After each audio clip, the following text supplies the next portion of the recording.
Let's get ready with me. So আজকে আমি যাবো আমার বেস্ট ফ্রেন্ডের সঙ্গে দেখা করতে। তার জন্য আমি সুন্দর পিঙ্ক কালারের শার্টটা পরে নিয়েছি। এই শার্টের পিছনে অনেক কাহিনী আছে। ভিডিওটা লাস্ট পর্যন্ত দেখো, তাহলে বুঝতে পারবে। ময়শ্চারাইজার অ্যান্ড সানস্ক্রিন আমি ইউজ করে নিয়েছি। এখন আমি ফুল ফেসে কনসিলার ইউজ করব। দেন কম্প্যাক্ট দিয়ে সেট করে নেব। দেন সেটিং স্প্রে দিয়ে সেট করে চোখে হালকা আইশ্যাডো লাগিয়ে নেব। দেন মাস্কারা পরে নেব একটু। আর আজকে আমি লিপসটা ভেবেছি একটু নিউডের উপর রাখবো। একদম সুন্দর একটা ব্রাউন শেড পরবো। আমি অলওয়েজ সিম্পল মেকআপই পছন্দ করি, তো আমার সব ভিডিওতে তোমরা এই সেম মেকআপই দেখতে পারবে। যাই হোক, তো আজকে আমি এই আমার রোজ প্যাটার্নের এই ইয়াররিংসটা পরে নেব and my favourite black bag and I am ready. কেমন লাগছে তোমরা জানিও লুকটা।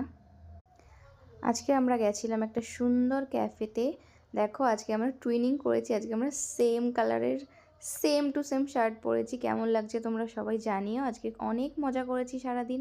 তোমাদের যদি আমার ভিডিও ভালো লাগে অবশ্যই আমার চ্যানেলটিকে সাবস্ক্রাইব করে দিও। দেখা হচ্ছে পরের ভিডিও। বাই।